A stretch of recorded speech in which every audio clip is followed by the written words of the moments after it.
ಕದನ ವಿರಾಮವನ್ನು ನಾವು ಸ್ವಾಗತಿಸ್ತೇವೆ.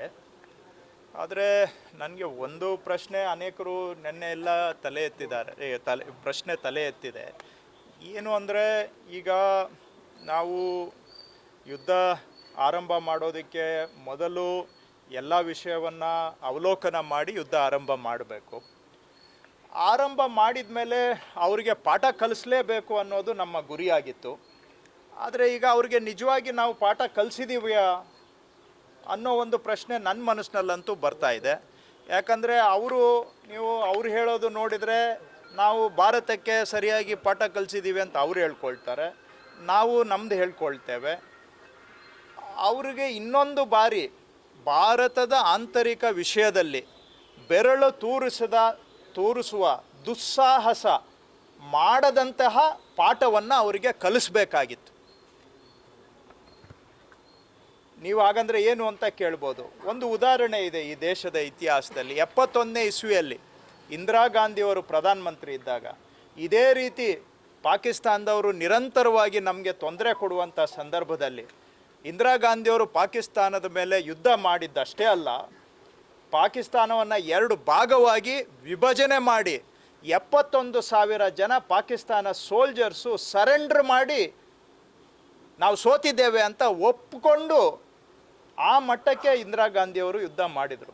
ಸೊ ನಾವು ಯುದ್ಧಕ್ಕೆ ಹೋದ್ಮೇಲೆ ಒಂದು ತಾರ್ಕಿಕ ಅಂತ್ಯ ಸಿಗಬೇಕು, ಅದನ್ನೆಲ್ಲ ಲೆಕ್ಕ ಹಾಕಿ ಯುದ್ಧಕ್ಕೆ ಹೋಗಬೇಕು. ಈಗ ಅಮೇರಿಕಾದವ್ರು ಹೇಳಿದರು ಅಂಥೇಳಿ ಕೂಡಲೇ ನಾವು ಹಿಂತೆಗೆದು ಬಿಟ್ಟರೆ ನಮ್ಮ ಯಾವ ಉದ್ದೇಶದಿಂದ ನಾವು ಈ ಕದನವನ್ನು ಆರಂಭ ಮಾಡಿದ್ವಿ ಆ ಉದ್ದೇಶ ಈಡೇರಿದೆಯಾ ಅನ್ನುವಂಥದ್ದು ಒಂದು ಪ್ರಶ್ನೆ ನಮ್ಮ ಮನಸ್ಸಿನಲ್ಲಿ ಉದ್ಭವ ಆಗುತ್ತೆ. ಇದಕ್ಕೆ ಕೇಂದ್ರ ಸರ್ಕಾರದವರು ಉತ್ತರ ಕೊಡಬೇಕು. ಎರಡನೇದು, ನಾವು ಯಾವಾಗಲೂ ಕೂಡ ಕಾಶ್ಮೀರ ನಮ್ಮ ಆಂತರಿಕ ವಿಷಯ ಅಂತ ನಾವು ಇವತ್ತಲ್ಲ, 84ನೇ ಇಸ್ವಿಯಲ್ಲಿ ಆವಾಗ ನಾವು ಶಿಮ್ಲಾ ಒಪ್ಪಂದ ಮಾಡಿಕೊಂಡಾಗಿಂದ ಕಾಶ್ಮೀರ ನಮ್ಮ ಆಂತರಿಕ ವಿಷಯ. ಇದಕ್ಕೆ ಪಾಕಿಸ್ತಾನವೂ ಕೂಡ ಒಪ್ಕೊಂಡಿದೆ, ಹೌದು Kashmir is N internal affair of India ಅಂತ.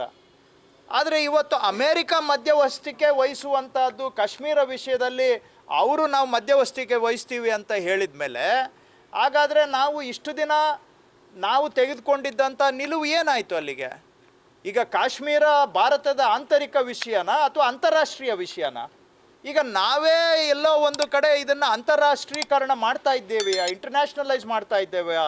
ಇಂಟರ್ನ್ಯಾಷನಲೈಸ್ ಮಾಡೋದ್ರ ಮುಖಾಂತರ ಸೊ ಕಾಶ್ಮೀರದ ಬಗ್ಗೆ ಮತ್ತೆ ಪ್ರಶ್ನೆಗಳು ಎಲ್ಲಿ ಬೇಕಾದರೂ ಚರ್ಚೆ ಆಗ್ಬೋದು,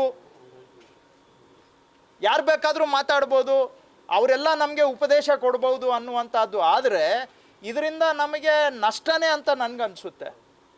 ಸೊ ಹಾಗಾಗಿ ಈ ಕದನ ಆರಂಭ ಮಾಡುವಾಗ ಶಾಶ್ವತವಾದಂತಹ ಒಂದು ಪಾಠ ಪಾಕಿಸ್ತಾನಕ್ಕೆ ಕಲಿಸಲೇಬೇಕು ಅನ್ನೋ ಒಂದು ಸಂಕಲ್ಪದಿಂದ ನಾವು ಯುದ್ಧ ಆರಂಭ ಮಾಡಿದ್ದೇವೆ.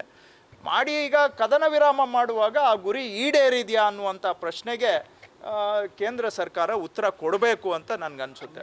ನೋಡಿ, ಆ ವಿಷಯದಲ್ಲಿ ನಿಮ್ಮ ಭಾವನೆ ನಾನು ಅರ್ಥ ಮಾಡ್ಕೊಳ್ತೇನೆ. ಏನೋ ಸ್ವಲ್ಪ 1 or 2 ಮಿಸ್ಅಂಡರ್ಸ್ಟ್ಯಾಂಡಿಂಗ್ಸನ್ನು ನಾವು ಸ್ವಲ್ಪ ಸಮತೋಲನವಾಗಿ ತೆಗೆದುಕೊಳ್ಬೇಕಾಗತ್ತೆ. ಆದರೆ ಒಟ್ಟಾರೆ ಈಗ ಎರಡೂ ದೇಶಗಳು ಈ ಕದನ ವಿರಾಮವನ್ನು ಗೌರವಿಸ್ತಾ ಇದ್ದಾವೆ ಅನ್ನೋ ರೀತಿ ಕಾಣ್ತಾ ಇದೆ. ನಮಗಿರೋ ಮಾಹಿತಿ, ನಾವೇನು ಅಲ್ಲಿ ಇಂಟರ್ನಲ್ ಇನ್ಫಾರ್ಮೇಷನ್ ನಮಗೆ ಸಿಗೋದಿಲ್ಲ, ಆದರೆ ಸದ್ಯಕ್ಕೆ ಆ ರೀತಿ ಕಾಣ್ತಾ ಇದೆ. ಆದರೆ ಈ ಕದನ ವಿರಾಮ ಮಾಡೋದಕ್ಕೆ ಮೊದಲು ಭಾರತ ನಮ್ಮ ಗುರಿ ಏನಿತ್ತು ಅದು ಈಡೇರಿದೆಯಾ ಅನ್ನೋದು ಪ್ರಶ್ನೆಯಾಗಿ ಉಳಿದಿದೆ. ನೋಡಬೇಕು. ಈಗ ನಾವು ಪಾಕಿಸ್ತಾನದವರು ಮಾತಾಡ್ಕೊಳ್ಳೋದು ಒಂದು, ಈಗ ಯಾರೋ ಬೇರೆ ದೇಶಗಳವ್ರು ಬಂದು ಮಧ್ಯಸ್ಥಿಕೆ ವಹಿಸ್ತಕ್ಕಂಥದ್ದು ಇನ್ನೊಂದು. ಈಗ ಅಲ್ಲಿ ಅಮೇರಿಕಾದಿಂದ ಡೊನಾಲ್ಡ್ ಟ್ರಂಪ್ ಅವರು ಹೇಳಿದ ಕೂಡಲೇ ನಾವು ಅವ್ರ ಮುಂದೆ ಮಂಡಿ ಊರ್ಬಿಟ್ರೆ ಆಗ ನಮ್ಮ ಸಾರ್ವಭೌಮತ್ವ ಏನಾಯಿತು ಅಲ್ಲಿಗೆ? ಅವರು ಏನು ಹೆಡ್ ಮಾಸ್ಟ್ರು, ನಾವು ಸ್ಕೂಲ್ ಚಿಲ್ಡ್ರನ್ನ, ಅವ್ರು ಹೇಳಿದ ಕೂಡಲೇ ಎಸ್ ಸರ್ ಅಂತ ನಾವು ಒಪ್ಕೊಂಡ್ಬಿಟ್ರೆ ನಮ್ಮ ಗುರಿ ಈಡೇರ್ತಾ ಇಲ್ವಾ? ಗುರಿ ಈಡೇರಿದ ನಂತರ ಒಪ್ಕೊಂಡ್ರೆ ನಾವು ಅದಕ್ಕೆ ಸಹಮತ.